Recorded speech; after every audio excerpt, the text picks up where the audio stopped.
All right. Glance over an item that you think is no bueno, which is actually quite good. So with that, let's go over some widely misunderstood or underestimated items in Classic WoW. I'll be sticking to pre-raid and raid items solely rather than lower level items because that's where it actually matters. Yeah. And this information will of course nobody gives a shit about leveling as you're gearing out for raids in the first phase of Classic. Here we go. So we got the most underrated items in Classic WoW endgame. Let's get into it. Alright, so the first item we got is called Heart of Wormthilak. It drops off the last boss in LBRS Lower Blackrock Spire, Wormthilak. So on first glance, it may seem pretty average. It says chance to bathe your melee target in flames for 120 to 180 fire damage. I feel like that'd be good for rogues, right? But this item has its situational uses where it's actually quite good, and for certain classes, it's actually one of the best trinkets in the game. So in general, as— Wait a second. Wait a second. It said transfer aborted, instance not found.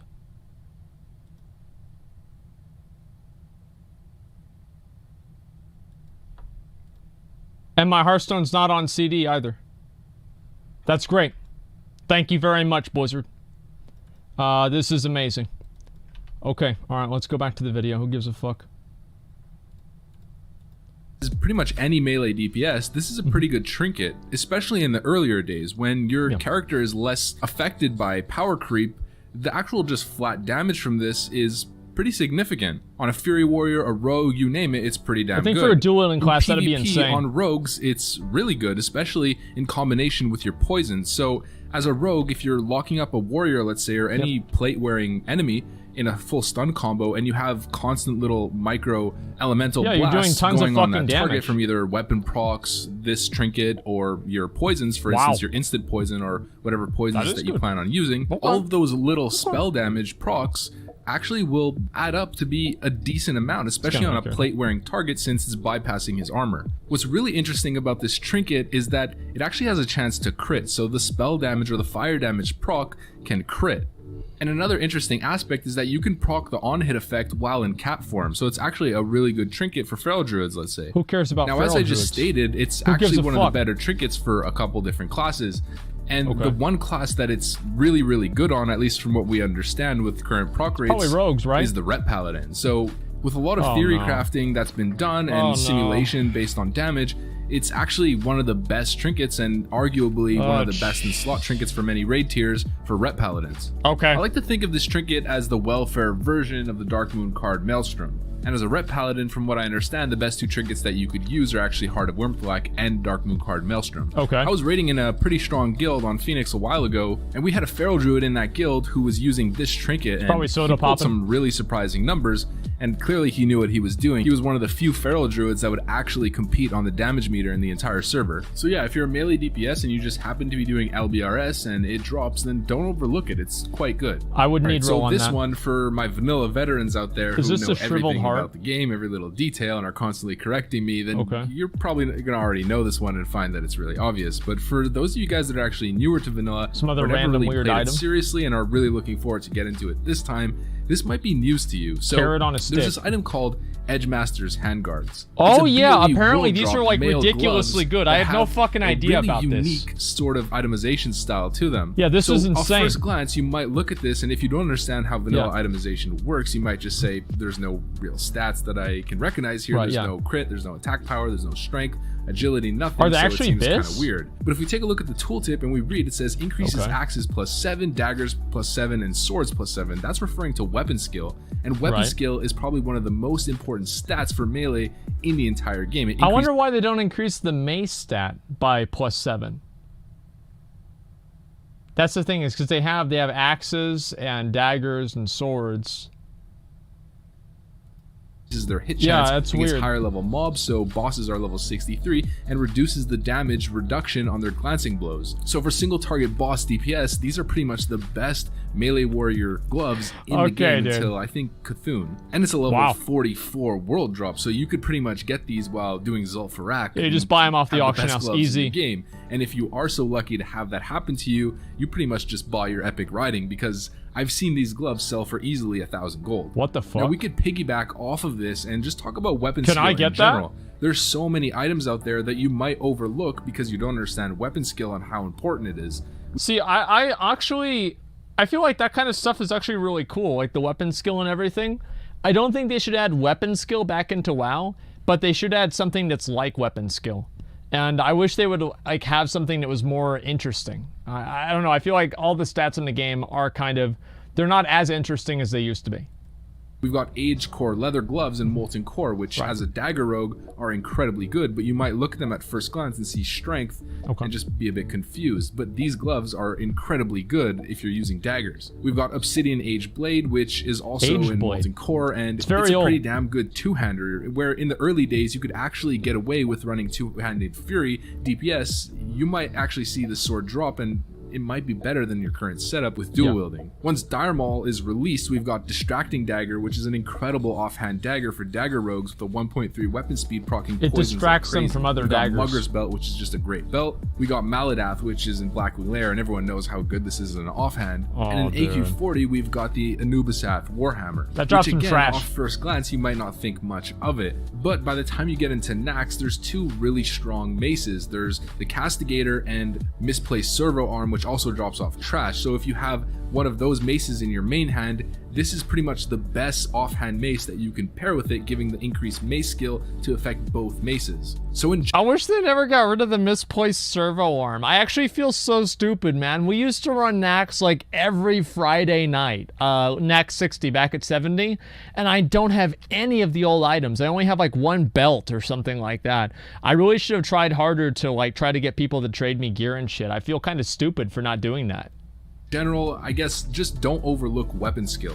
Whenever you see weapon skill on an item, it's generally incredibly good. And in my time, I've seen so many dagger rogues overlook the Age Core Leather Gloves, and it just it boggles the mind, you know. Just because they see 15 strength, they think, this doesn't seem very good. But that +5 dagger skill is insanely powerful. So this item, you're probably going to see it around quite a bit because it's relatively easy to get. It's a two-hander that drops in Zul'Gurub with a really nice equip on hit effect. Broodlord, it's called Halberd of Smiting, which is a nice polearm with a 3.5 second attack speed and an equip chance on hit effect that says chance to decapitate the target on a melee swing, causing 452 to 676 It's a ridiculous amount of damage. fucking damage. Like, that's insane. Like, I don't know if this like scales with attack power or anything, but 400 to 600 damage is like a mortal strike at level 60 unless you have really good gear. That's fucking ridiculous. It's really, really good.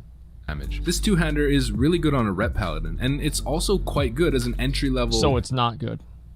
Two-hander for PvP on a warrior. The proc is pretty good for a two-hander. It procs relatively often, but what's really interesting, again, just like Heart of Wyrmthalak, is that it can actually crit.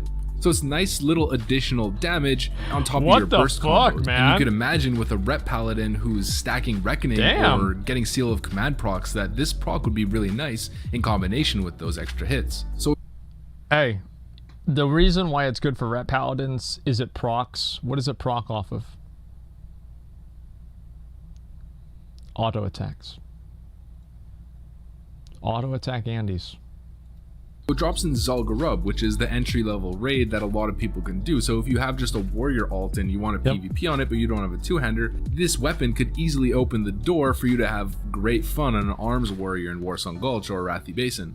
Dude, like, that's just man, like, I'm honestly, like, just thinking about, like, all the cool weapons that the game used to have. Like, this always makes me, like, really fucking nostalgic, because these items in the game used to make, they just used to make the game so much more fun and interesting. And, like, now we have, like, the King's Rest sword, which is, like, kind of cool. Like, that's nice, but I feel like now there's just, like, so many other damage variables and everything else. Everything's just, like, kind of diluted. But, like, in Classic WoW, like, having these items that could do these cool things were just...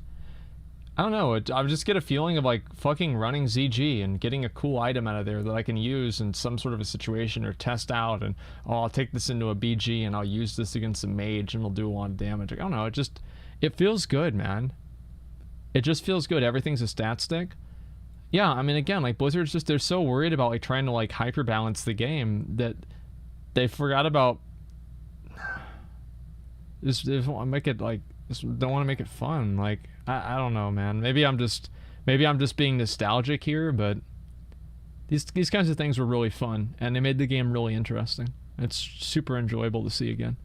damage proc is quite hard Like the hitting. theory and when crafting that goes into it, I think a is full combos. So let's say it's on a fucking Mortal Strike ridiculous, combo, yeah. you get a Wind Fury proc and you get this to proc, and that's a everything one-shot. crits. You could imagine how much damage That's a fucking one-shot, yeah. back to back in one global. Super satisfying and relatively underrated, I'd say. Yep. So if you see Halberd of Smiting and you need a two-hander, don't overlook it. So this one's in the same line. I'd say, honestly, though, like, for a warrior, wouldn't just going sword spec be better? I mean, I don't know. You don't get the 5% crit, but you also get, like, all the other stats out of it.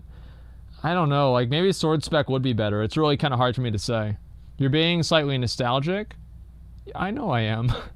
I know. Because players QQ'd hard about unbalanced and Blizzard forced Blizzard to hyperbalance things. But the thing is, like, Blizzard's never hyperbalance things. So let's look at how balanced. That's a really great point that you bring up. Let's look at how balanced the game is right now.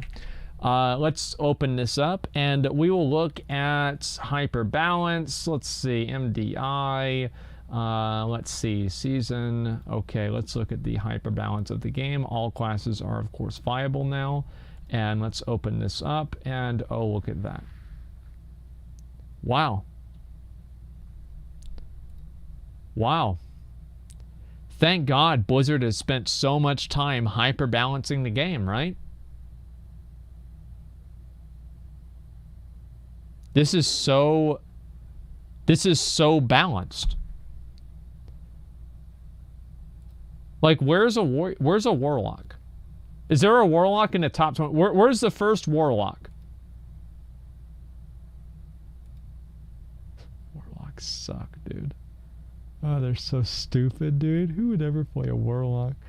Oh my god, dude, what is this? They're not even in the top. Oh, they're, oh, wow. Oh, they're okay. This is an Asian team. They always have off the wall strategies. Okay, so you have one warlock in here, and wait, we're about to find a second warlock here.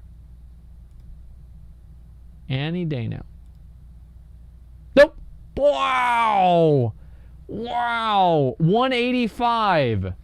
Jesus Christ. Like, yeah, they need to do a better job at making the game more balanced. Oh, yeah, sure. As the Halberd. It's another weapon with a sweet on-hit proc. It's called Alcor's Sunraiser. Okay. It's a high-level world drop which is quite unique. It's actually one of the best tanking items in the game. So if you guys look at the tooltip, you'll see that it has a 1.3 second fast attack speed. I'm pretty sure that that's the fastest weapon in the game, if I'm not mistaken. And if you guys understand weapon speed when it comes to tanking, the faster the better. So having the fastest weapon in the game on a tank allows you to generate a good amount of rage and also allows you to generate rage quickly. Like immediately you just stab the target that you're trying to engage with, get a bit of rage, and can sunder immediately. Listen.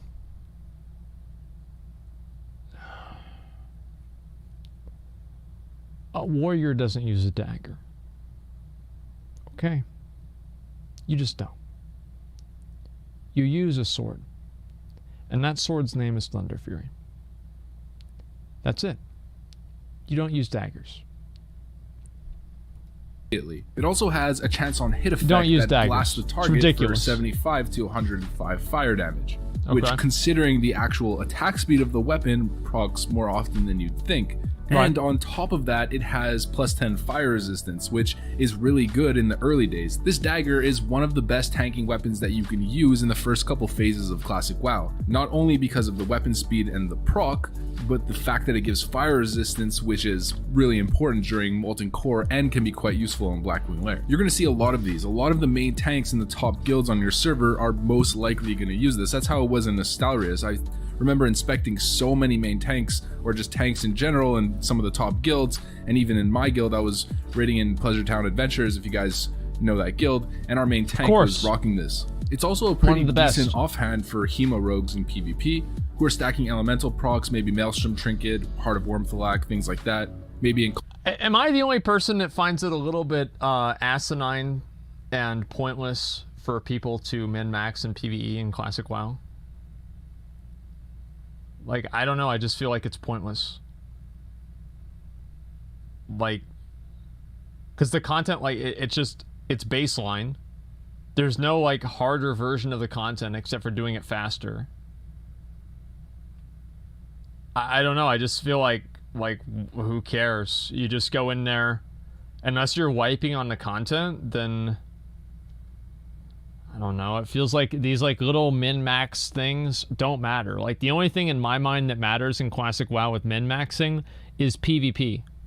That's the only thing that I think matters. Like that's why people go engineering. That's why you want to get all these different items is PvP. I feel like that's where the min-maxing really does matter because you're playing against another person that scales in the same way that you do. Like content is just flat. Combination with a misplaced servo arm. It's a really great dagger, and I think a lot of people just aren't. Wait, contrarian, okay.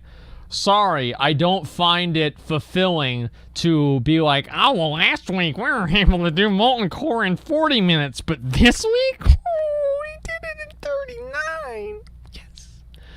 I just don't give a fuck. You just go through the raid, you clear the bosses, and it's not a big deal. I would rather bring a slightly slower group of my friends and people that would be okay with me taking maybe the bindings for Thunder than for me to try to do a super fast run of like all super serious people. It's the difference of like 20 minutes and maybe an hour or two at most. I don't know. I don't really think that it matters a whole lot. Time is money. Yeah, but you're spending time outside of the time that you're spending doing the raid to get into the raid and do the raid. I mean, it's the time invested one way or another. Aware of it, so I'd say it's relatively underrated because of that. So yeah, if you're a tank and you in see one on the raids. auction house for like 100, Yeah, 150 gold, I'd snag that bad boy. Although you're probably not going to get it for that price. Yeah, it's basically Now, this like one is allowing another rep trinket, paladins and in your raid is basically like having a quota for letting disabled people work at a job. You know, you have like a couple of them and, you know, it's okay. And with rep paladins, it's pretty much the same thing. By no means is this a top tier item. It's just not as bad as you might think it is. It's called Venomous Totem, and it has an on-use effect that says increases the chance to apply rogue poisons to your target by 30% for 20 seconds on a 5-minute cooldown. It drops off Broodlord Lash Lair in Blackwing Lair, and it's a rogue specific trinket. There's a bunch of different class I didn't even know about trinkets this in one. Blackwing Lair. Now this trinket is actually pretty decent. It's good in PvE and it's also pretty good in PvP. It's useful in both. It's kind of similar to what I was talking about earlier with Heart of Wormthalak and Maelstrom, where you can run this sort of on-hit effect Seems rogue OP. build where I don't even you're know. relying on your poisons and magic on-hit effects. In private servers, this was actually a massive thing because on certain servers, poisons and on-hit effects actually scaled with spell power.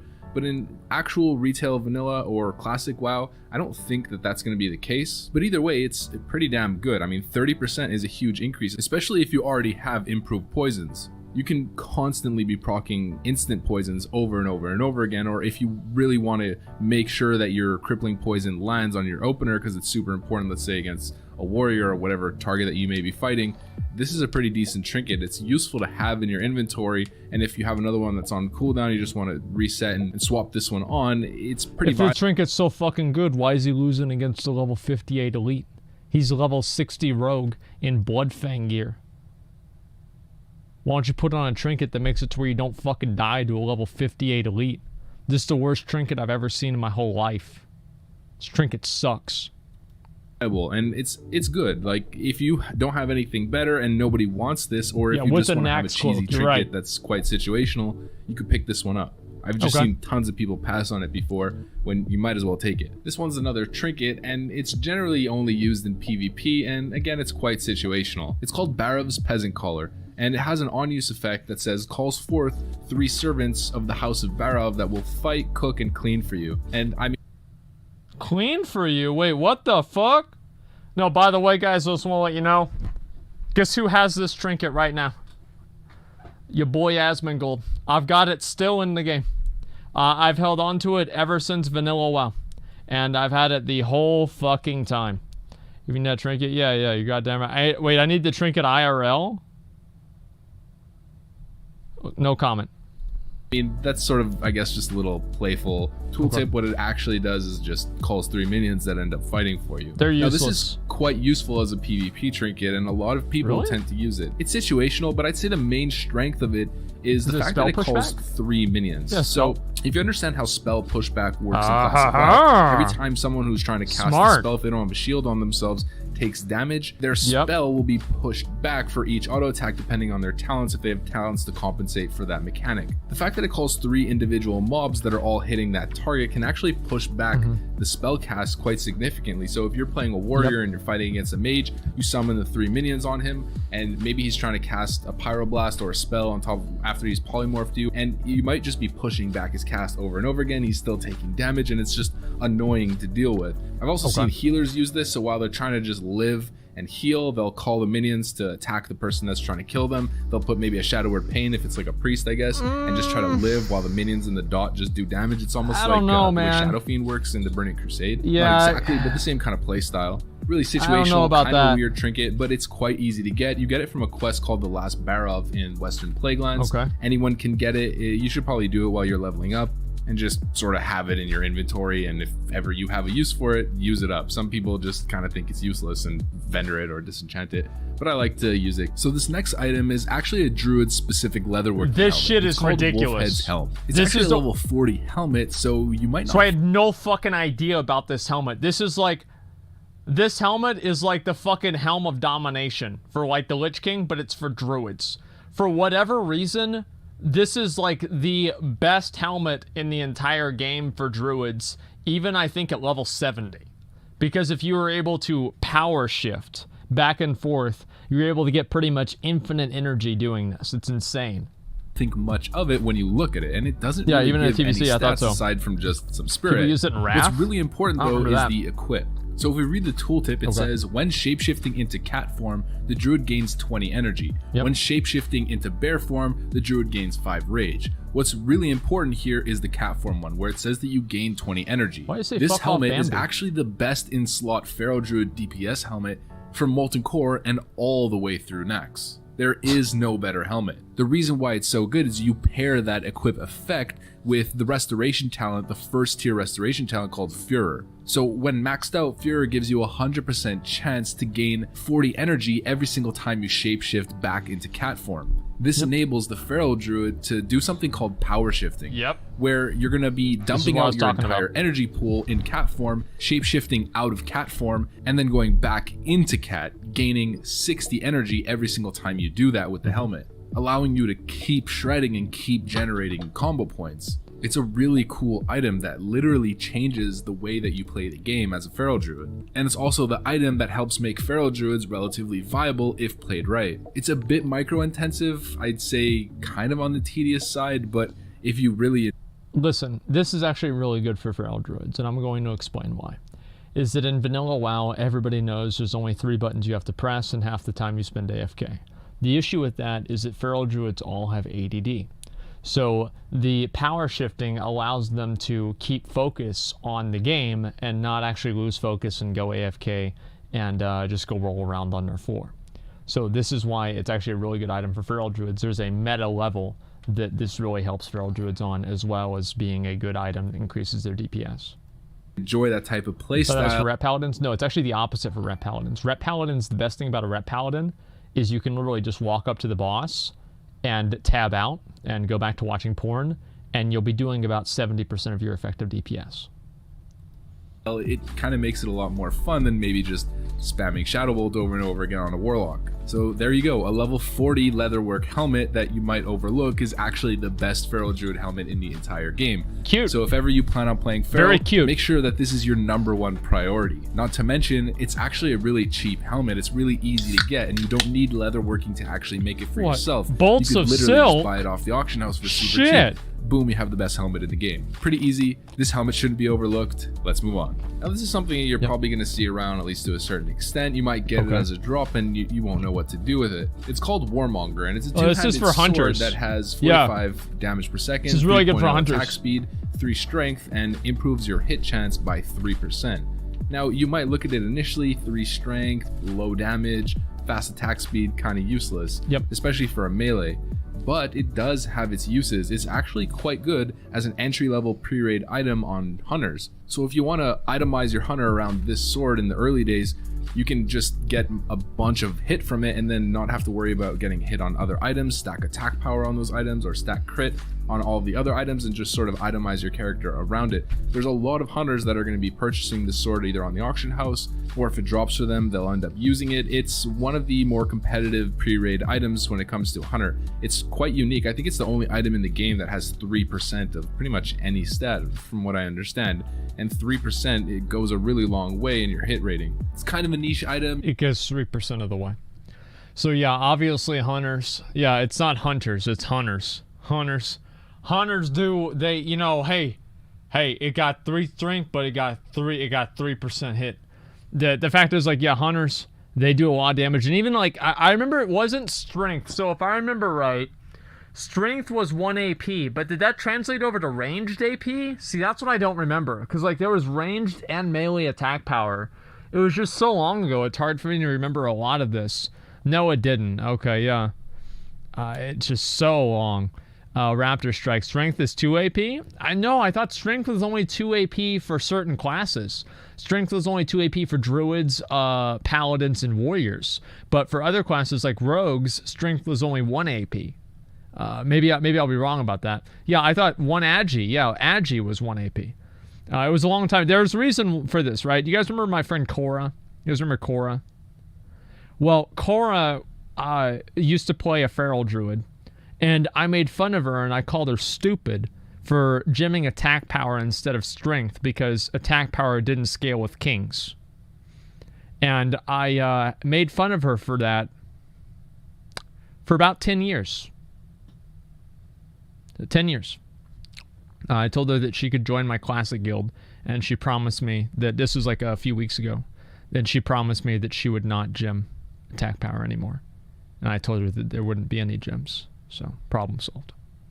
You might not think much of it, but it is quite sought after when it comes to hunters, and I've seen many of them use it throughout Blackwing Lair. Yep. So if you end up getting this one, understand that it has pretty decent value and don't undersell it. Or if you're a hunter and you're struggling with what weapons to choose, or you're below the hit cap, maybe you can buy this one off the auction house. It generally sells for a pretty reasonable price.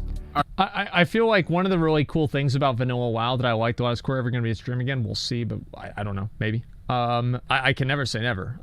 Probably yes. At some point, Cora will probably be on stream again. One of the coolest things about Vanilla WoW that I really liked about it, and I enjoyed a lot, was the fact that you were able to start making progress towards your rating and like your high-end PvP progress below level 60. And it felt like the entire game had like a lot more, I guess, like transitionary meaning. So what I mean by that is that at level 50, you can still do things that influence the outcomes of things that you do whenever you're level 60. And now in current WoW, I feel like everything that you do, you only really do at max level. And this started happening in Wrath. In Burning Crusade, it was more the case. And this is just the nature of things being expansions. But one thing I didn't really enjoy as much was the fact that the entire progress of your character in in-game took place exclusively at the maxed level. I liked in Vanilla WoW where you were able to prepare and get ready for the end game before you actually got to the level to do it, because I think that it also created a sense of excitement and something to look forward to and something to work towards, where you're like, okay, well, I'm going to do this so it can help me in the future. And something to look forward to and something to be excited about. I think is something that the games really matter. Like it makes it matter a lot in the games. The end game, yeah. And I wish that Blizzard could do something more like that in the current game. I don't know how they could do that, but if they ever introduced an expansion with a more expansive leveling process that you could do, or maybe like an essence system that you could do from level 1, and then you'd be building those up more, I think I'd like that a lot more than what they currently have. So just more things that you can do that aren't max level that still help your character in a way that is max level. I don't know, I just kind of like that a lot more. Alright guys, that's it for this one. These are some of the items that come to mind which people tend to overlook. Good point. Yeah, the most glaringly obvious ones to me, again, are the aged core leather gloves. Yeah. Man, the amount of dagger rogues that I've seen skip over these boggles the mind. That's what they're called, not dagger rogues. From what I understand, they're pretty much the best dagger gloves that you can get in the game till next, so keep an eye out for them if you plan on playing daggers. Hopefully you guys learned some new information on this one. Hopefully this gives you a better understanding of itemization in Classic. If you liked the video and want to see more like it, make sure to leave a like, comment, subscribe, hit the notification bell, of course, to be notified every time I post a new video. I post several videos every single week. You know the drill, soldiers. Follow me on Twitch, since I'll be doing some scuffed green green screen streams come classic release. Join the Discord to be a part of the spiciest classic community there is. Trust me on that one. Thanks for watching. Hope you enjoyed, and I'll see you on the other side. Peace. I think this guy's improved the quality of his videos a lot. I remember the first time I watched one of his videos, it was actually a video about me. Like, not really talking shit about me, but, you know, not really saying anything good either. And I didn't really know what to think about it, but I feel like he's done a much better job recently in creating some pretty good content. And that's why I'm completely okay with watching his videos, right? I like it. And there's one other one that I want to watch here. This is actually one that I'm personally curious about.